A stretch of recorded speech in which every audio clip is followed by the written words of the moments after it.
फिलिप्पियों के नाम पौलुस प्रेरित की पत्री अध्याय 1 से 4। अध्याय 1। एक मसीह यीशु के दास पौलुस और तीमुथियुस की ओर से सब पवित्र लोगों के नाम जो मसीह यीशु में होकर फिलिप्पी में रहते हैं, अध्यक्षों और सेवकों समेत। दो हमारे पिता परमेश्वर और प्रभु यीशु मसीह की ओर से तुम्हें अनुग्रह और शांति मिलती रहे। पौलुस की प्रार्थना और धन्यवाद। 3 मैं जब जब तुम्हें स्मरण करता हूँ, तब तब अपने परमेश्वर का धन्यवाद करता हूँ। 4 और जब कभी तुम सब के लिए विनती करता हूँ, तो सदा आनंद के साथ विनती करता हूँ। 5 इसलिए कि तुम पहले दिन से लेकर आज तक सुसमाचार के फैलाने में मेरे सहभागी रहे हो। 6 मुझे इस बात का भरोसा है कि जिसने तुम में अच्छा काम आरंभ किया है, वही उसे यीशु मसीह के दिन तक पूरा करेगा। 7 उचित है कि मैं तुम सब के लिए ऐसा ही विचार करूं, क्योंकि तुम मेरे मन में आ बसे हो, और मेरी कैद में और सुसमाचार के लिए उत्तर और प्रमाण देने में तुम सब मेरे साथ अनुग्रह में सहभागी हो। 8 इसमें परमेश्वर मेरा गवाह है कि मैं मसीह यीशु की सी प्रीति करके तुम सबकी लालसा करता हूँ। 9 मैं ये प्रार्थना करता हूँ कि तुम्हारा प्रेम ज्ञान और सब प्रकार के विवेक सहित और भी बढ़ता जाए। 10 यहाँ तक कि तुम उत्तम से उत्तम बातों को प्रिय जानो, और मसीह के दिन तक सच्चे बने रहो, और ठोकर न खाओ। 11 और उस धार्मिकता के फल से जो यीशु मसीह के द्वारा होते हैं, भरपूर होते जाओ, जिससे परमेश्वर की महिमा और स्तुति होती रहे। पौलुस की कैद से सुसमाचार की उन्नति। 12 हे भाइयों, मैं चाहता हूं कि तुम ये जान लो कि मुझ पर जो बीता है, उससे सुसमाचार ही की बढ़ती हुई है। 13 यहाँ तक कि कैसर के राजभवन की सारी पलटन और शेष सब लोगों में यह प्रकट हो गया है कि मैं मसीह के लिए कैद हूँ। 14 और प्रभु में जो भाई हैं, उनमें से अधिकांश मेरे कैद होने के कारण हियाव बांधकर परमेश्वर का वचन निधड़क सुनाने का और भी साहस करते हैं। 15 कुछ तो डाह और झगड़े के कारण मसीह का प्रचार करते हैं, और कुछ भली इच्छा से। 16 कई एक तो ये जानकर कि मैं सुसमाचार के लिए उत्तर देने को ठहराया गया हूँ, प्रेम से प्रचार करते हैं। 17 और कई एक तो सीधाई से नहीं पर विरोध से मसीह की कथा सुनाते हैं, ये सोचकर कि मेरी कैद में मेरे लिए क्लेश उत्पन्न करें। 18 तो क्या हुआ, केवल ये कि हर प्रकार से, चाहे बहाने से चाहे सच्चाई से, मसीह की कथा सुनाई जाती है, और मैं इससे आनंदित हूँ और आनंदित रहूंगा भी।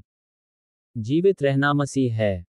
19 क्योंकि मैं जानता हूं कि तुम्हारी विनती के द्वारा और यीशु मसीह की आत्मा के दान के द्वारा इसका प्रतिफल मेरा उद्धार होगा। 20 में तो यही हार्दिक लालसा और आशा रखता हूं कि मैं किसी बात में लज्जित न होऊं, पर जैसे मेरे प्रबल साहस के कारण मसीह की बढ़ाई मेरी देह के द्वारा सदा होती रही है, वैसी ही अब भी हो, चाहे मैं जीवित रहूं या मर जाऊं। 21 क्योंकि मेरे लिए जीवित रहना मसीह है और मर जाना लाभ है। 22 पर यदि शरीर में जीवित रहना ही मेरे काम के लिए लाभदायक है, तो मैं नहीं जानता कि किसको चुनूं। 23 क्योंकि मैं दोनों के बीच अधर में लटका हूं, जी तो चाहता है कि कूच करके मसीह के पास जा रहूं, क्योंकि यह बहुत ही अच्छा है। 24 परंतु शरीर में रहना तुम्हारे कारण और भी आवश्यक है। 25 इसलिए कि मुझे इसका भरोसा है, अतः मैं जानता हूं कि मैं जीवित रहूंगा, वरन तुम सबके साथ रहूंगा, जिससे तुम विश्वास में दृढ़ होते जाओ और उसमें आनंदित रहो। 26 और जो घमंड तुम मेरे विषय में करते हो, वह मेरे फिर तुम्हारे पास आने से मसीह यीशु में अधिक बढ़ जाए। 27 केवल इतना करो कि तुम्हारा चाल चलन मसीह के सुसमाचार के योग्य हो, कि चाहे मैं आकर तुम्हें देखूं, चाहे न भी आऊं, तुम्हारे विषय में यही सुनूं कि तुम एक ही आत्मा में स्थिर हो, और एक चित होकर सुसमाचार के विश्वास के लिए परिश्रम करते रहते हो। 28 और किसी बात में विरोधियों से भय नहीं खाते, यह उनके लिए विनाश का स्पष्ट चिन्ह है, परंतु तुम्हारे लिए उद्धार का, और यह परमेश्वर की ओर से है। 29 क्योंकि मसीह के कारण तुम पर यह अनुग्रह हुआ कि न केवल उस पर विश्वास करो पर उसके लिए दुख भी उठाओ। 30 और तुम्हें वैसा ही परिश्रम करना है, जैसा तुमने मुझे करते देखा है, और अब भी सुनते हो कि मैं वैसा ही करता हूं। अध्याय 2। मसीह की दीनता और महानता। एक अतः यदि मसीह में कुछ शांति और प्रेम से ढाढ़स और आत्मा की सहभागिता और कुछ करुणा और दया है, तो मेरा यह आनंद पूरा करो कि एक मन रहो, और एक ही प्रेम, एक ही चित्त, और एक ही मनसा रखो। 3 विरोध या झूठी बढ़ाई के लिए कुछ न करो, पर दीनता से एक दूसरे को अपने से अच्छा समझो। 4 हर एक अपने ही हित की नहीं, वरन दूसरों के हित की भी चिंता करे। 5 जैसा मसीह यीशु का स्वभाव था, वैसा ही तुम्हारा भी स्वभाव हो। 6 जिसने परमेश्वर के स्वरूप में होकर भी परमेश्वर के तुल्य होने को अपने वश में रखने की वस्तु न समझा। 7 वरन अपने आप को ऐसा शून्य कर दिया, और दास का स्वरूप धारण किया, और मनुष्य की समानता में हो गया। 8 और मनुष्य के रूप में प्रकट होकर अपने आप को दीन किया, और यहाँ तक आज्ञाकारी रहा कि मृत्यु, हाँ क्रूस की मृत्यु भी सह ली। 9 इस कारण परमेश्वर ने उसको अति महान भी किया, और उसको वह नाम दिया जो सब नामों में श्रेष्ठ है। 10 की जो स्वर्ग में और पृथ्वी पर और पृथ्वी के नीचे हैं, वे सब यीशु के नाम पर घुटना टेकें। 11 और परमेश्वर पिता की महिमा के लिए हर एक जीव अंगीकार कर ले कि यीशु मसीह ही प्रभु है। संसार में ज्योति सदृश चमको।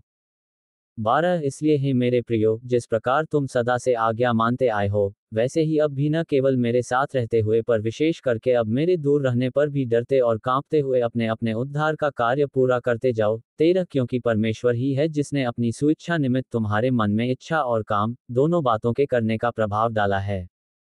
14 सब काम बिना कुड़कुड़ाए और बिना विवाद के किया करो। 15 ताकि तुम निर्दोष और भोले होकर टेढ़े और हठीले लोगों के बीच परमेश्वर के निष्कलंक संतान बने रहो, जिनके बीच में तुम जीवन का वचन लिए हुए जगत में जलते दीपकों के समान दिखाई देते हो। 16 की मसीह के दिन मुझे घमंड करने का कारण हो कि न मेरा दौड़ना और न मेरा परिश्रम करना व्यर्थ हुआ।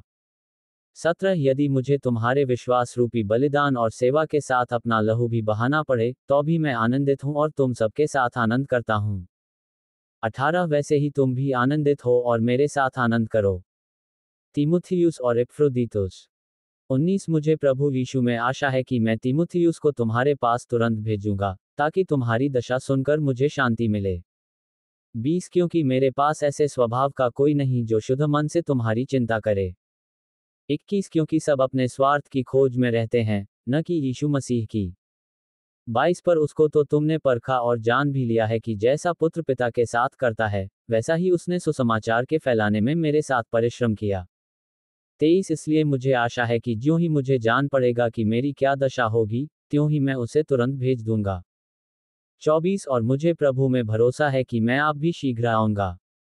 25 पर मैंने एपफ्रोदीतुस को जो मेरा भाई और सहकर्मी और संगी योद्धा और तुम्हारा दूत और आवश्यक बातों में मेरी सेवा टहल करने वाला है, तुम्हारे पास भेजना आवश्यक समझा। 26 क्योंकि उसका मन तुम सब में लगा हुआ था, इस कारण वह व्याकुल रहता था क्योंकि तुमने उसकी बीमारी का हाल सुना था। 27 निश्चय ही वह बीमार तो हो गया था यहाँ तक कि मरने पर था, परंतु परमेश्वर ने उस पर दया की, और केवल उसी पर नहीं पर मुझ पर भी, कि मुझे शोक पर शोक न हो। 28 इसलिए मैंने उसे भेजने का और भी यत्न किया कि तुम उससे फिर भेंट करके आनंदित हो जाओ और मेरा भी शोक घट जाए। 29 इसलिए तुम प्रभु में उससे बहुत आनंद के साथ भेंट करना और ऐसों का आदर किया करना। 30 क्योंकि वह मसीह के काम के लिए अपने प्राणों पर जोखिम उठाकर मृत्यु के निकट आ गया था, ताकि जो घटी तुम्हारी ओर से मेरी सेवा में हुई उसे पूरा करे। अध्याय 3 सच्ची धार्मिकता। 1 इसलिए ही मेरे भाइयों, प्रभु में आनंदित रहो। वही बातें तुमको बार बार लिखने में मुझे तो कोई कष्ट नहीं होता, और इसमें तुम्हारी कुशलता है। 2 कुत्तों से चौकस रहो, उन बुरे काम करने वालों से चौकस रहो, उन काटकूट करने वालों से चौकस रहो। 3 क्योंकि खतना वाले तो हम ही हैं जो परमेश्वर के आत्मा की अगुवाई से उपासना करते हैं और मसीह यीशु पर घमंड करते हैं और शरीर पर भरोसा नहीं रखते। 4 पर मैं तो शरीर पर भी भरोसा रख सकता हूँ। यदि किसी और को शरीर पर भरोसा रखने का विचार हो, तो मैं उससे भी बढ़कर रख सकता हूँ। 5 8वें दिन मेरा खतना हुआ, इस्राएल के वंश और बिन्यामीन के गोत्र का हूँ, इब्रानियों का इब्रानी हूँ, व्यवस्था के विषय में यदि कहो तो फरीसी हूँ। 6 उत्साह के विषय में यदि कहो तो कलीसिया का सताने वाला, और व्यवस्था की धार्मिकता के विषय में यदि कहो तो निर्दोष था। 7 परंतु जो बातें मेरे लाभ की थी, उन्हीं को मैंने मसीह के कारण हानि समझ लिया है। 8 वरन मैं अपने प्रभु मसीह यीशु की पहचान की उत्तमता के कारण सब बातों को हानि समझता हूँ, जिसके कारण मैंने सब वस्तुओं की हानि उठाई और उन्हें कूड़ा समझता हूँ, जिससे मैं मसीह को प्राप्त करूँ 9 और उसमें पाया जाऊँ, न कि अपनी उस धार्मिकता के साथ जो व्यवस्था से है, वरन उस धार्मिकता के साथ जो मसीह पर विश्वास करने के कारण है और परमेश्वर की ओर से विश्वास करने पर मिलती है। 10 ताकि मैं उसको और उसके मृत्युंजय की सामर्थ्य को और उसके साथ दुखों में सहभागी होने के मर्म को जानूं और उसकी मृत्यु की समानता को प्राप्त करूं। 11 कि मैं किसी भी रीति से मरे हुओं में से जी उठने के पद तक पहुंचूं। निशाने की ओर दौड़ना।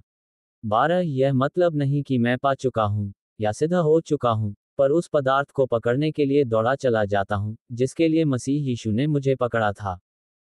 13 हे भाइयों, मेरी भावना यह नहीं कि मैं पकड़ चुका हूं, परंतु केवल यह एक काम करता हूं कि जो बातें पीछे रह गई हैं उनको भूलकर आगे की बातों की ओर बढ़ता हुआ 14 निशाने की ओर दौड़ा चला जाता हूं, ताकि वह इनाम पाऊं जिसके लिए परमेश्वर ने मुझे मसीह यीशु में ऊपर बुलाया है। 15 हम में से जितने सिद्ध हैं यही विचार रखें, और यदि किसी बात में तुम्हारा और ही विचार हो तो परमेश्वर उसे भी तुम पर प्रकट कर देगा। 16 इसलिए जहां तक हम पहुंचे हैं उसी के अनुसार चलें। 17 हे भाइयों, तुम सब मिलकर मेरी सी चाल चलो और उन्हें पहचान रखो जो इस रीति पर चलते हैं जिसका उदाहरण तुम हम में पाते हो। 18 क्योंकि बहुत से ऐसी चाल चलते हैं जिनकी चर्चा मैंने तुमसे बार बार की है, और अब भी रो रो कर कहता हूं कि वे अपनी चाल चलन से मसीह के क्रूस के बैरी हैं। 19 उनका अंत विनाश है, उनका ईश्वर पेट है, वे अपनी लज्जा की बातों पर घमंड करते हैं और पृथ्वी की वस्तुओं पर मन लगाए रहते हैं। 20 पर हमारा स्वदेश स्वर्ग पर है, और हम एक उद्धारकर्ता प्रभु यीशु मसीह के वहां से आने की बात जो रहे हैं। 21 वह अपनी शक्ति के उस प्रभाव के अनुसार जिसके द्वारा वह सब वस्तुओं को अपने वश में कर सकता है, हमारी दीनहीन देह का रूप बदलकर अपनी महिमा की देह के अनुकूल बना देगा। अध्याय 4 एक इसलिए ही मेरे प्रिय भाइयों, जिनमें मेरा जी लगा रहता है, जो मेरे आनंद और मुकुट हो, हे प्रिय भाइयों, प्रभु में इसी प्रकार स्थिर रहो। व्यवहारिक निर्देश 2 मैं यूओया को भी समझाता हूं और सुन्तुरखे को भी, कि वे प्रभु में एक मन रहें।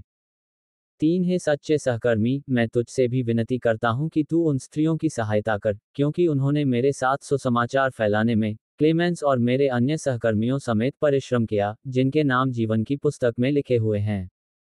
4 प्रभु में सदा आनंदित रहो, मैं फिर कहता हूं, आनंदित रहो। 5 तुम्हारी कोमलता सब मनुष्यों पर प्रकट हो, प्रभु निकट है। 6 किसी भी बात की चिंता मत करो, परंतु हर एक बात में तुम्हारे निवेदन, प्रार्थना और विनती के द्वारा धन्यवाद के साथ परमेश्वर के सम्मुख उपस्थित किए जाएं। 7 तब परमेश्वर की शांति, जो सारी समझ से परे है, तुम्हारे हृदय और तुम्हारे विचारों को मसीह यीशु में सुरक्षित रखेगी। 8 इसलिए हे भाइयों, जो बातें सत्य हैं, और जो बातें आदरणीय हैं, और जो बातें उचित हैं, और जो बातें पवित्र हैं, और जो बातें सुहावनी हैं, और जो बातें मनभावनी हैं, अर्थात जो भी सद्गुण और प्रशंसा की बातें हैं उन पर ध्यान लगाया करो।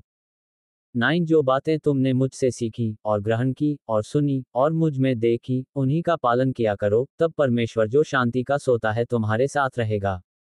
दान के लिए धन्यवाद।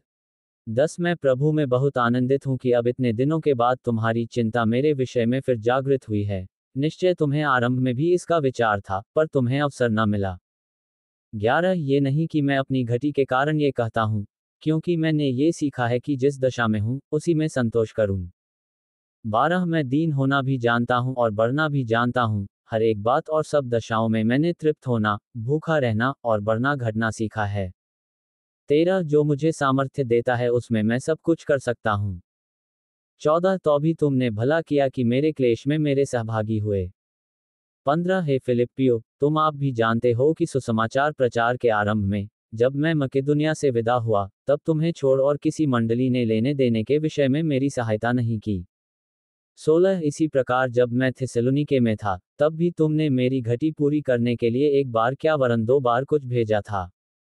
17 ये नहीं कि मैं दान चाहता हूं, परंतु मैं ऐसा फल चाहता हूं जो तुम्हारे लाभ के लिए बढ़ता जाए। 18 मेरे पास सब कुछ है, वरन बहुतायत से भी है, जो वस्तुएं तुमने इपफ्रुदीतुस के हाथ से भेजी थीं उन्हें पाकर मैं तृप्त हो गया हूं। वह तो सुखदायक सुगंध, ग्रहण करने योग्य बलिदान है, जो परमेश्वर को भाता है। 19 मेरा परमेश्वर भी अपने उस धन के अनुसार जो महिमा सहित मसीह यीशु में है, तुम्हारी हर एक घटी को पूरी करेगा। 20 हमारे परमेश्वर और पिता की महिमा युगानुयुग होती रहे। आमीन। अंतिम नमस्कार। 21 हर एक पवित्र जन को, जो यीशु मसीह में है, नमस्कार कहो। जो भाई मेरे साथ हैं, तुम्हें नमस्कार कहते हैं। 22 सब पवित्र लोग, विशेष करके जो कैसर के घराने के हैं, तुमको नमस्कार कहते हैं। 23 हमारे प्रभु यीशु मसीह का अनुग्रह तुम्हारी आत्मा के साथ रहे।